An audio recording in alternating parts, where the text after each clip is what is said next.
funny. I think Bernie is hectoring. I think he's also polite.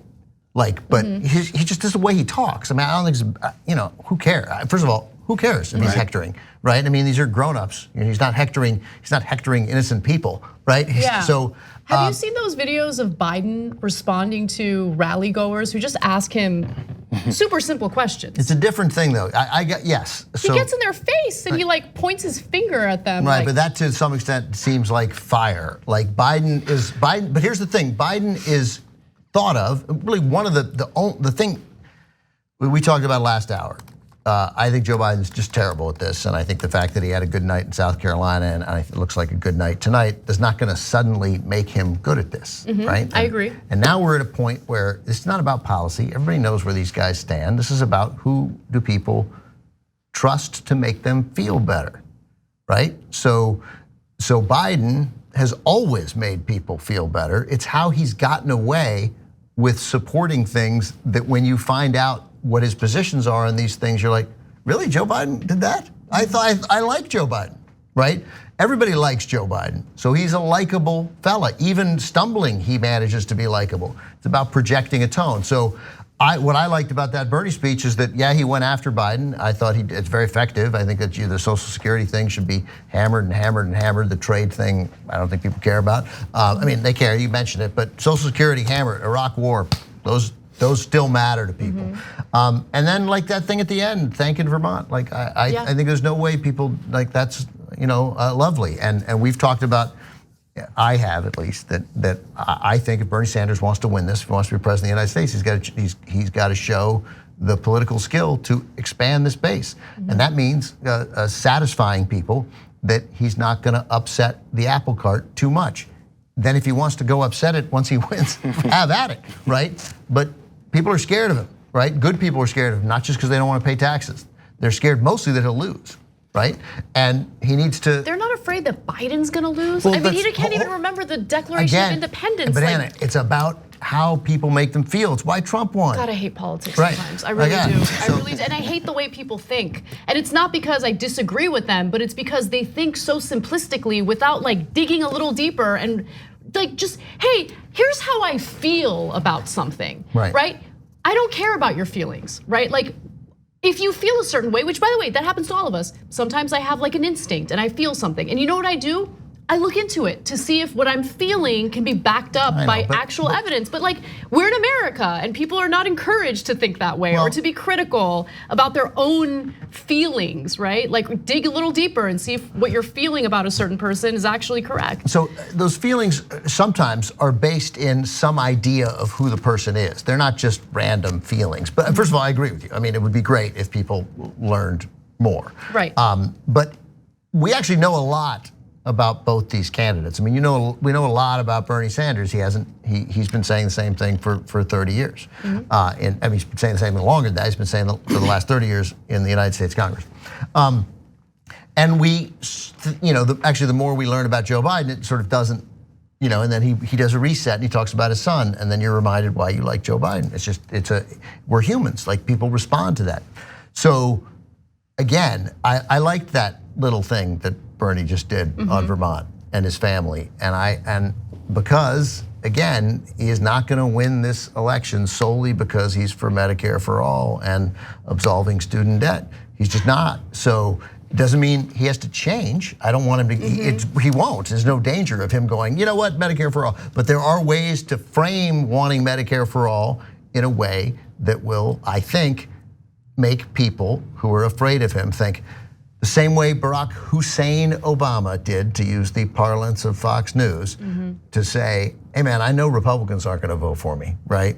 90% of them aren't gonna vote for me. And I know there are a lot of Democrats who are like, I wanna vote for you, but you're black and your name is scary. And we've never had that. And he brought Joe Biden in to say, hey man, look at this, it's gonna be okay, right? Yeah. So Bernie Sanders needs his Joe Biden. I'm not talking about a vice presidential pick. He needs the thing that calms people down. No, I think that, so there's a few things that you said that I agree with to some extent. So I think that the human side of candidates certainly does resonate with people. I remember when Bernie posted a picture of himself and his wife when they were much younger. They were at some event and they were dancing. In the Soviet Union, go on. Don't say that because people will actually believe it. But anyway. Right, it was the Soviets, it was a Polish dance in Moscow. I remember, go ahead. All right, but they were dancing, slow dancing together, and they were super young, and it was just a really sweet image.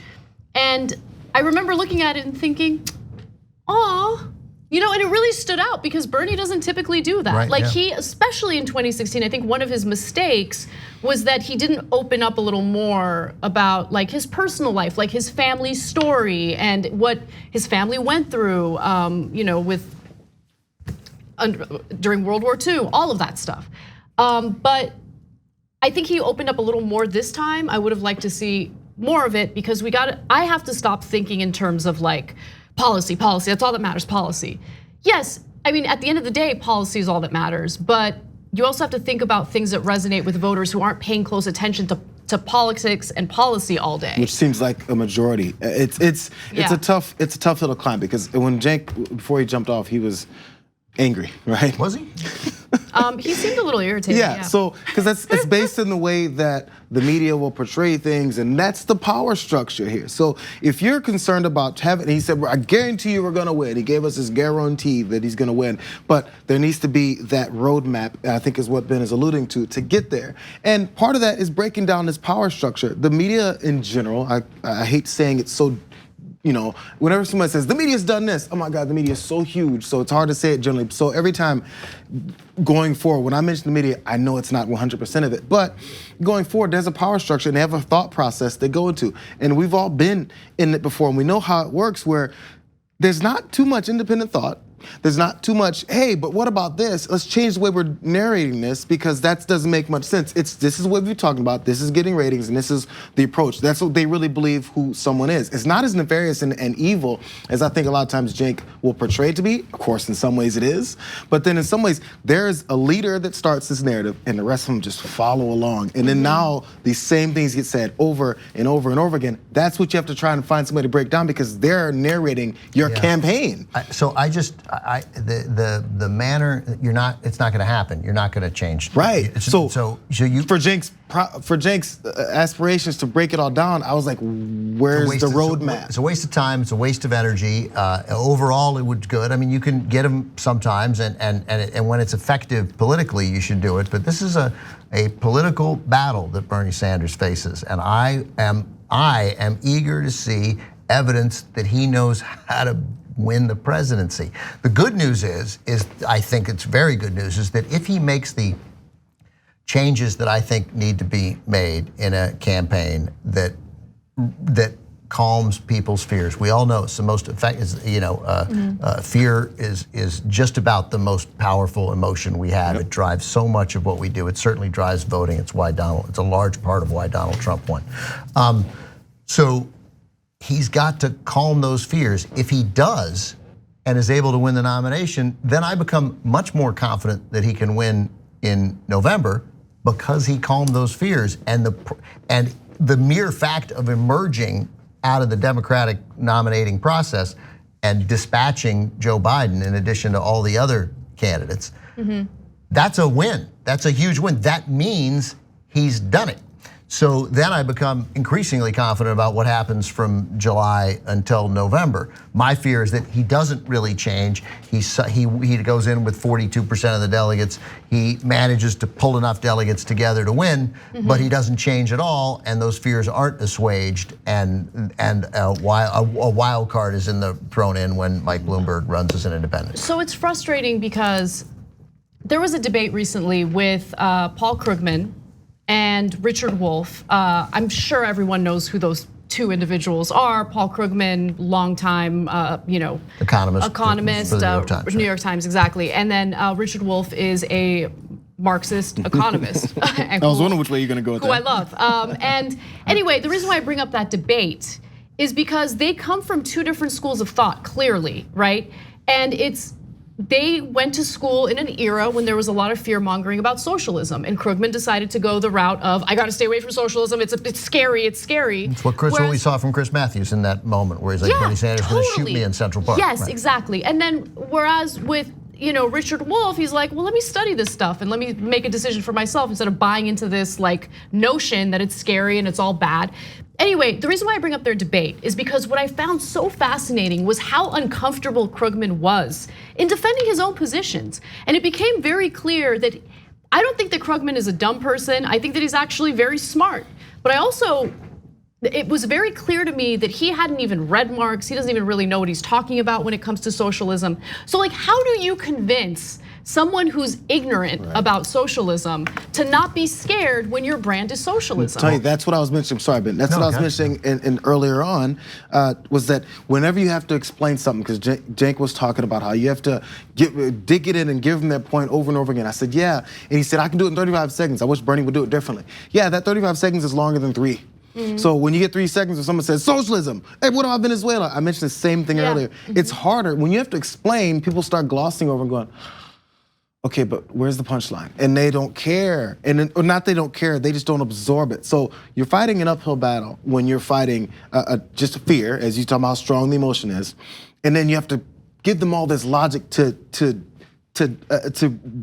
take away this fire of fear in their brains. I hear what you're saying, right? But most of the people who are scared of the word socialism and what that would entail, a lot of those people are cashing their Social Security checks. Yeah. So it's real easy to bring that up, right? You know what socialism is? That Social Security check your grandfather, your grandmother, maybe you get every month, and you need it, you rely on it.